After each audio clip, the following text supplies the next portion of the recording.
नमस्कार, India news देख रहे हैं आप और मैं हूं आपके साथ सचिन दुबे। देवभूमि लाइव की शुरुआत करते हैं। दिल्ली से बड़ी खबर सामने आ रही है, जहां पर बीजेपी में शामिल हुए कांग्रेस एमएलए राजकुमार अनिल बलूनी सीएम दामी की मौजूदगी में उन्होंने बीजेपी का दामन थाम लिया है। कार्यक्रम में मदन कौशिक भी मौके पर मौजूद रहे। उत्तरकाशी पुरोला सीट से एमएलए हैं राजकुमार। उत्तराखंड में बीजेपी अच्छा काम कर रही है, ऐसा उन्होंने जिक्र किया। सीएम दामी बीएल संतोष का धन्यवाद भी उन्होंने किया। पीएम मोदी, अमित शाह, मदन कौशिक का धन्यवाद उन्होंने किया है। तो ऐसे में आपको जानकारी देखिए, दिल्ली से बड़ी खबर। बीजेपी में शामिल हुए कांग्रेस एमएलए राजकुमार और अनिल बलूनी सीएम धामी की मौजूदगी में उन्होंने बीजेपी का दामन थामा है। कार्यक्रम में मदन कौशिक भी मौके पर मौजूद रहे। उत्तराखंड के कांग्रेस को एक और झटका लगा। रविवार को दिल्ली में पार्टी की एक और विधायक भाजपा में शामिल हो गए। उत्तरकाशी जिले की पुरोला सीट से कांग्रेस विधायक राजकुमार आज दिल्ली में भाजपा में शामिल हो गए हैं। इस दौरान केंद्रीय मंत्री धर्मेंद्र प्रधान, मुख्यमंत्री पुष्कर सिंह धामी, भाजपा सांसद और राष्ट्रीय प्रवक्ता अनिल बलूनी और उत्तराखंड भाजपा प्रदेश अध्यक्ष मदन कौशिक भी मौके पर मौजूद रहे।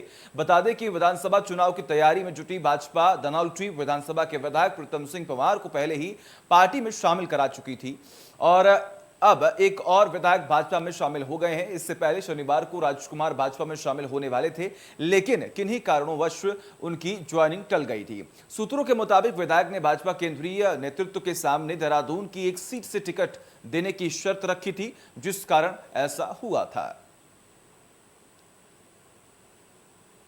और तमाम जानकारी के लिए हमारे साथ हमारे ब्यूरो चीफ प्रवीण जुड़े हुए हैं। प्रवीण, फिलहाल क्या अपडेट है? क्योंकि देखिए, एमएलए राजकुमार बीजेपी में शामिल हो चुके, तो कहीं न कहीं कांग्रेस को अब चिंता करने की जरूरत है। जी देखिए, राजकुमार की पृष्ठभूमि बीजेपी रही है और बीजेपी से पिछले दिनों छोड़ के कांग्रेस में आए थे और पहली बार जो सहसपुर से उन्होंने चुनाव लड़ा था बीजेपी के कैंडिडेट पर, तो राजकुमार की पृष्ठभूमि बीजेपी की रही है और लगातार कुछ महीनों से ये चर्चा चल रही थी कि राजकुमार कांग्रेस छोड़कर बीजेपी में जा सकते हैं। राजकुमार के सामने अपनी राजनीतिक समस्या थी। पुरोला से कहा जा रहा है कि राजकुमार की स्थिति बहुत मजबूत नहीं थी। वो देहरादून से राजपुर रोड से जो सुरक्षित सीट है वहां से चुनाव लड़ना चाहते थे, लेकिन कांग्रेस के पास वहां से कद्दावर उम्मीदवार जिनका नाम भी राजकुमार ही है, वो पहले से वहां जीतते रहे और पिछली बार हालांकि हार गए थे, लेकिन काफी कद्दावर है, तो वहां से कांग्रेस के उम्मीदवार मौजूद हैं। ऐसे में दो राजकुमार को एक जगह पर कांग्रेस जगह नहीं दे सकती थी, इसलिए माना जा रहा था कि बीजेपी के सिंबल पे वो चुनाव लड़ सकते हैं और यही हुआ। आज राजकुमार बीजेपी में चले गए और शायद उन्होंने ये शर्त रखी होगी कि राजपुर सीट से उनको टिकट मिले। जी बिल्कुल प्रवीण, ऐसे में अगर हम बात करें तो कहीं ना कहीं आने वाले वक्त में चुनाव है और ये जो सियासी फेरबदल हो रहा है, कहीं ना कहीं बीजेपी को इसका फायदा मिलता हुआ दिखाई दे रहा है, क्योंकि हमने देखा किस तरीके से लगातार बीजेपी जो है अपनी रणनीति में बदलाव कर रही है। लेकिन कांग्रेस को अब क्या जरूरत है? वो अपनी रणनीति में किस तरीके से बदलाव करे, या फिर अगर हम बात करें तो अपनी पार्टी को मजबूत करने के लिए अब क्या अहम रोल अदा करना पड़ेगा कांग्रेस को? देखिए, बीजेपी संगठनात्मक तौर पर काफी मजबूत है, जमीन पर काफी मजबूत है, लेकिन उत्तराखंड में अगर हम उत्तराखंड की राजनीतिक अतीत को देखें तो एक बार बीजेपी सत्ता में आती है तो दूसरी बार कांग्रेस आती है। कोई भी पार्टी दो बार लगातार सत्ता में नहीं आई है और इसलिए कांग्रेस को उम्मीद है कि इस बार उनकी बारी है और वो सत्ता में आ रही है। लेकिन कांग्रेस के अंदर जो गुटबाजी है, चाहे वो प्रीतम गुट हो या हरीश रावत गुट हो, उनमें एकता की जरूरत है। क्योंकि ये काफी दिनों से खबर आ रही थी कि पुरोला के जो विधायक हैं वो बीजेपी में जा सकते हैं, तो निश्चित तौर पर मान मनोबल तो हुआ होगा, लेकिन शायद जो है स्थिति सही नहीं रही या फिर जो भी अंदर खानी हुई हो। लेकिन कांग्रेस को इस बात को ध्यान देना होगा कि अगले चुनाव में जीतना हो तो जनता के बीच एक मैसेज देने की जरूरत है कि उनकी पार्टी मजबूत है और इसी तरह अगर पार्टी से निकलते रहे तो फिर मुश्किल होगा और जनता के बीच भी मैसेज गलत जाता है। बिल्कुल, ऐसे में अगर हम बात करें तो एक निर्दलीय विधायक प्रीतम पंवार जो हैं वो भी पहले बीजेपी में शामिल हो चुके हैं और कहीं ना कहीं ये बार बार जिक्र भी किया जाता है कि कांग्रेस की नींव जो है वो काफी कमजोर है। ऐसे में अगर हम बात करें तो इस पूरे प्रकरण को लेकर क्या कुछ कहा जा रहा है और खासतौर पर कांग्रेस की तरफ से क्या अभी भी कोई प्रतिक्रिया सामने आई है क्या?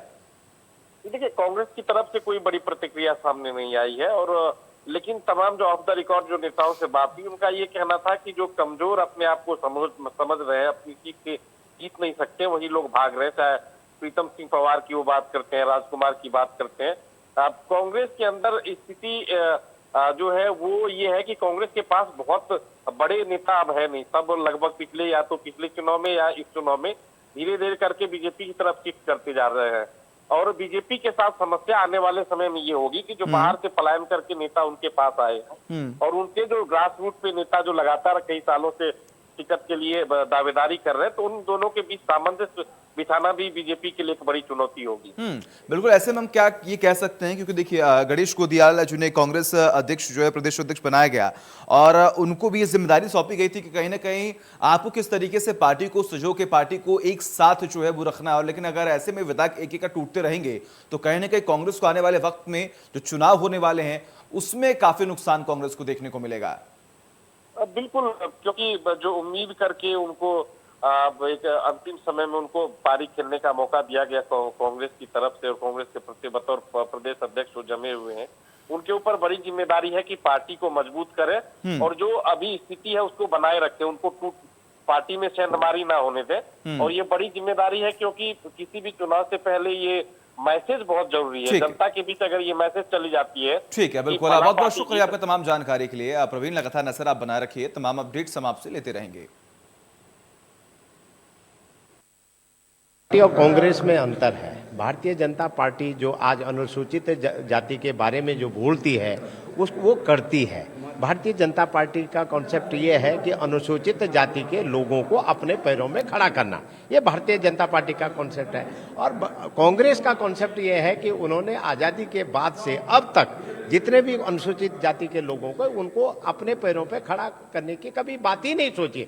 उनको ऐसी ऐसी योजनाएं दी गई जिन योजनाओं से सब्सिडी का लालच उनको दिया गया। तो इसलिए प्रभावित होकर मैंने कहा भाई मेरे समाज का उत्थान, मेरे समाज की बात जो पार्टी करेगी, मुझे उसके लिए कोई भी कुर्बानी मुझे करनी पड़ेगी, वो कुर्बानी मैं करूंगा।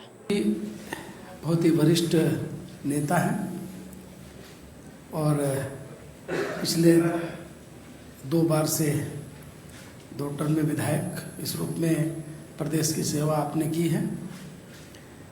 अनुसूचित जाति में आपका बहुत बड़ा प्रभाव है और केवल प्रभाव ही नहीं है, अभी तो मुझे मालूम है कि जब विधानसभा में अनुसूचित जाति को लेकर कोई विषय आता था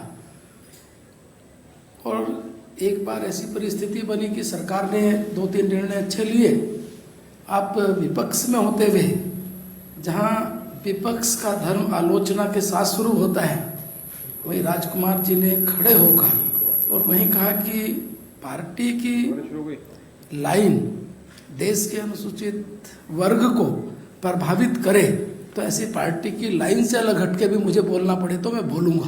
जी के बारे में जैसा आदरणीय मदन जी ने कहा कि आप 2007 में देहरादून की सहसपुर विधानसभा से विधायक थे और अभी वर्तमान में आप पुरोला विधानसभा से विधायक हैं और आपने हमेशा, मैंने देखा है, शोषितों के बीच में, दलितों के बीच में, वंचितों के बीच में, गरीब लोगों के लिए आप हमेशा संघर्षशील रहे हैं।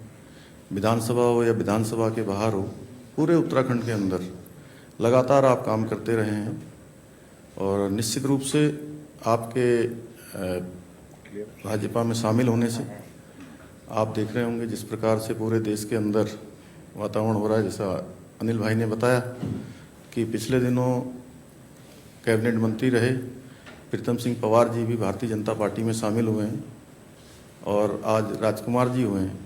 सारा का सारा ये मोदी जी का जो करिश्माई नेतृत्व है वह भी है और उत्तराखंड के अंदर जो एक नया वातावरण निर्मित हो रहा है और राजकुमार जी के आने से निश्चित रूप से और जो हमारा ऐसा समाज जो अभी वंचित है, छूटा हुआ है, उसमें हमें काम करने में और आसानी होगी। और वही पूर्व राज्यपाल बेबी रानी मौर्य का विदाई समारोह, जी हां, सीएम आवास में आयोजित हुआ कार्यक्रम। ये बड़ी खबर हम आपको बता रहे हैं। आयोजित कार्यक्रम में बड़े चेहरे मौके पर पहुंचे सीएम दामी ने उन्हें विदाई दी है, भेंट किया स्मृति चिन्ह। निवर्तमान राज्यपाल ने उनका आभार भी जताया है। ये बड़ी खबर और तस्वीर आपके सामने है। पूर्व राज्यपाल बेबी रानी मौर्य को अंतिम विदाई जो यहां पर दी गई और खासतौर पर आपको ये जानकारी दें कि जब उनकी विदाई हो रही थी, तो उस वक्त सीएम धामी भी मौके पर मौजूद थे। आप देख पा रहे हैं किस तरीके से निवर्तमान राज्यपाल ने भी उनका आभार जो है वो व्यक्त किया गया है। ये बड़ी खबर हम आपको बता रहे हैं, उनकी विदाई यहाँ पर की गई है खासतौर पर, और कुछ दिनों पहले उन्होंने अपने पद से इस्तीफा दिया था। और खबरें ये भी सामने आ रही थी कि अब उत्तर प्रदेश के चुनाव में सक्रिय जो है वो बेबी रानी मौर्य जो है वो होने वाली हैं। सीएम आवास में आयोजित उनका कार्यक्रम जो है यहाँ पर किया गया था, और उस कार्यक्रम में तमाम बड़े चेहरे जो हैं वो मौके पर पहुंचे हुए थे। जो भी पद पर उन्हें विराजा किया है, लगातार उन्होंने सही तरीके से कार्य किया है, और जो जो उनसे उम्मीदें थी वो भी सही तरीके से उन्होंने निभाया है। आगे बढ़ते देहरादून से अगली खबर है, जहां पर चुनाव को लेकर कांग्रेस ने किस कमर जो है वो कस ली है। रायपुर विधानसभा में कांग्रेस में शामिल हुए हैं युवा। 400 युवाओं ने कांग्रेस को ज्वाइन यहां पर किया है। रायपुर विधानसभा में खासतौर पर आपको जानकारी दें कि चुनाव को लेकर कांग्रेस ने अब कमर जो है वो कस ली है, तमाम तैयारियां हो रही हैं।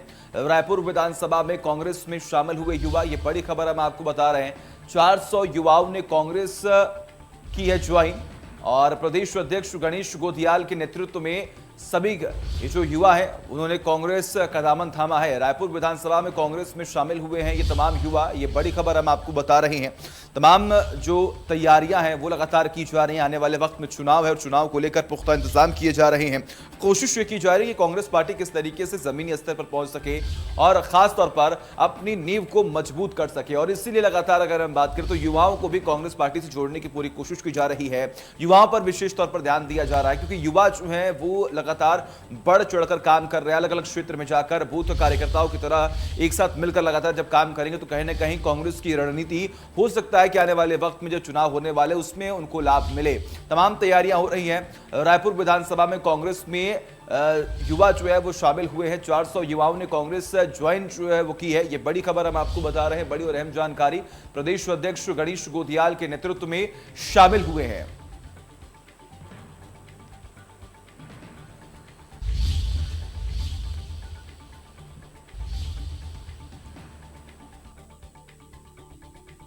जुड़े हुए हमारे साथ प्रवीण।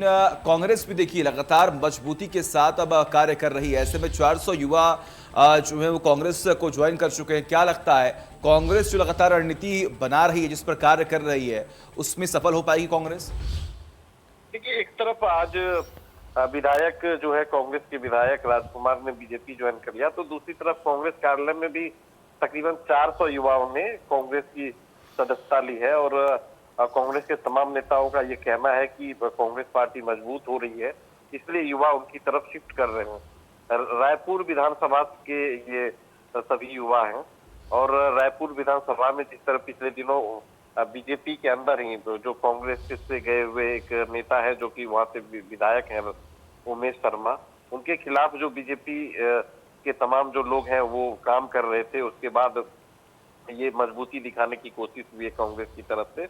तो कांग्रेस भी कहीं ना कहीं दिखा रही है कि वो मजबूत है, और इसलिए युवा उनके साथ आ रहे हैं। ठीक है, बिल्कुल। और ऐसे में आपने जिक्र भी किया कि कहीं ना कहीं लगातार कार्य जो है वो कांग्रेस की तरफ से किया जा रहा है, लेकिन फिलहाल जिस तरीके से बार बार ये जिक्र किया गया कि कांग्रेस जो है, विपक्ष जो है वो हाशिए पे होता हुआ दिखाई दे रहा है, ऐसे में आपको क्या लगता है, आपका आंकलन क्या कहता है? सिर्फ युवाओं पर फोकस करना ही कांग्रेस को लाभ पहुंचाएगा, या फिर जमीनी स्तर पर जाकर लगातार जितने बड़े चेहरे हैं वो अगर जमीनी स्तर पर पहुंचेंगे तब वो कहीं ना कहीं कांग्रेस को लाभ मिलेगा? देखिए, दोनों स्तर पे काम करना होगा। जो ग्रासरूट लेवल पर भी काम करने की जरूरत है, क्योंकि चुनाव सामने है। युवाओं को साथ लाने की भी जरूरत है, क्योंकि कई सारे मुद्दे हैं, चाहे रोजगार के मुद्दे हो, पलायन के मुद्दे, इस पे काम करने की जरूरत है। तो कांग्रेस ये दिखाने की कोशिश कर रही है कि ग्रासरूट लेवल पे वो मजबूत है, और अगले चुनाव में उनकी सत्ता में वापसी होने जा रही है, इसलिए ये दिखाने की कोशिश है। लेकिन सबको एक साथ लेकर चलना होगा, तभी ये संभव हो पाएगा। ठीक है, बिल्कुल। बहुत बहुत शुक्रिया आपका तमाम जानकारी के लिए। लगातार नजर आप बनाए रखिए, तमाम अपडेट्स हम आपसे लेते रहेंगे।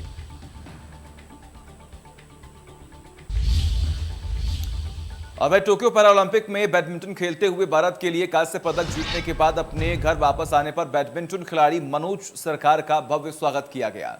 टोक्यो पैरालंपिक में एसएल श्री कैटेगरी में रुद्रपुर के मनोज सरकार ने भारत की झोली में कांस्य पदक डालकर देवभूमि का नाम रोशन किया।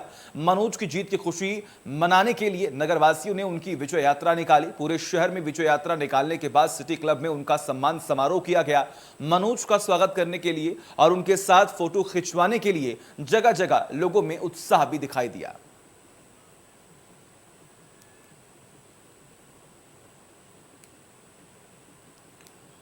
तो उत्तराखंड के साथ देश का नाम भी रोशन किया है और खासतौर पर आपको ये जानकारी दें कि कांस्य पदक विजेता का किस तरीके से स्वागत किया गया, ये आप देख पा रहे हैं। लोगों की भीड़ जो यहाँ पर देखी जाए, ढोल नगाड़ों के साथ उनका भव्य स्वागत किया गया। तस्वीर उनके साथ खिंचवाने के लिए लोग जो है एक वहां पर पहुंच रहे थे और आप देख पा रहे हैं किस तरीके से जो क्षेत्र की महिलाएं हैं वो भी यहाँ पर नाच कर गाकर इस उत्साह को और भी ज़्यादा अच्छा करने की पूरी कोशिश लगातार यहाँ पर किया जा रहा है। और आप देख पा रहे हैं किस तरीके से तमाम लोगों की भीड़ जो है, लोगों का हुजूम जो है यहाँ पर उमड़ पड़ा, क्योंकि देश का नाम रोशन करने वाले, प्रदेश का नाम रोशन करने वाले कांस्य पदक विजेता यहाँ पर पहुंचे हैं और उनका भव्य स्वागत किया गया है। पदकवीर का सम्मान लगातार किया जा रहा है। पूरे शहर में विजय यात्रा निकाली गई है और इस विजय यात्रा में आप देख पा रहे हैं किस तरीके से लोगों का हुजूम जो है खासतौर पर देखने को मिल रहा है।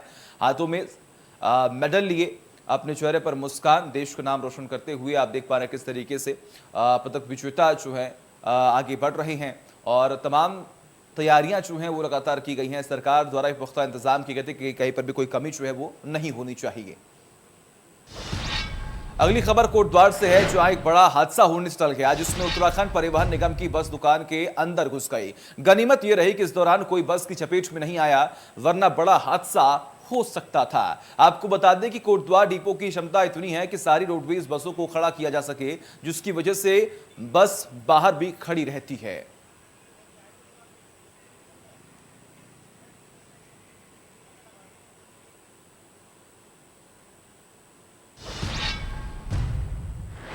खबर रुद्रप्रयाग से है, जहां अंथोली सिलगांव सकलाना मोटरमार्ग खस्ताहाल बना हुआ है। इस मार्ग पर सफर करना खतरे से खाली नहीं है। स्थानीय लोग लंबे समय से इस मोटर मार्ग को ठीक करने की मांग कर रहे हैं, लेकिन कोई कार्रवाई नहीं हो रही है।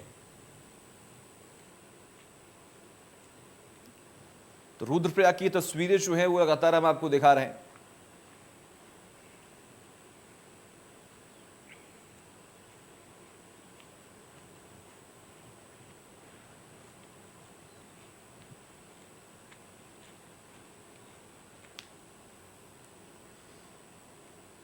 तो रुद्रप्रयाग की सड़कें जो हैं वो लगातार हम आपको दिखा रहे हैं किस तरीके से चारों तरफ गड्ढे गड्ढे जो है वो नजर आ रहे हैं। आगे बढ़ते हैं। टिहरी गढ़वाल के देवप्रयाग विधानसभा के कीर्तिनगर ब्लॉक में 70 परिवार पानी की समस्या से जूझ रहे हैं। पानी की किल्लत को दूर करने के लिए पेडुला गांव के लोग आंदोलन कर रहे हैं। नाराज लोगों ने देवप्रयाग विधायक विनोद कंडारी की शव यात्रा निकालकर विरोध प्रदर्शन किया। गांव वालों का यह कहना है कि पानी की समस्या को लेकर कई बार शिकायत की जा चुकी है, पर उनकी तरफ से कोई सूध नहीं ली गई। एक तरफ उत्तराखंड में लगातार बारिश हो रही है, वहीं दूसरी ओर ये लोग पानी की समस्या से जूझ रहे हैं।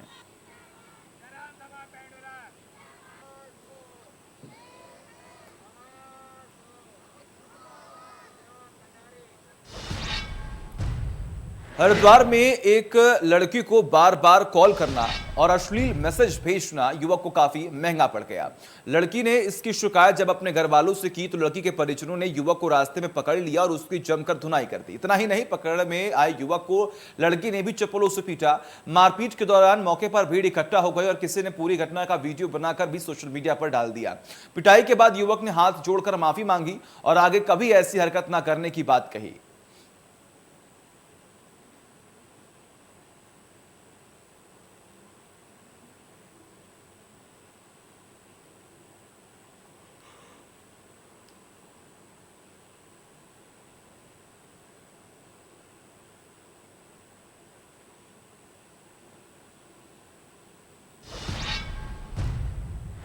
पुरानी पेंशन बहाल को लेकर संयुक्त मोर्चा पौड़ी के प्रतिनिधि मंडल ने विधायक दिलीप रावत से मुलाकात की और पुरानी पेंशन को बहाल करने की मांग की। वहीं मोर्चे के प्रदेश महासचिव सीताराम पोखरियाल ने बताया कि मुख्यमंत्री से भी इस विषय में बात हुई थी और उन्हें 1 माह का वक्त दिया गया था। वहीं विधायक दिलीप रावत ने कहा कि सरकारी कर्मचारी 30 से 40 वर्षों तक सरकार को अपनी सेवाएं दे रहे हैं, तो उन्हें पेंशन सुचारू रूप से मिलनी चाहिए।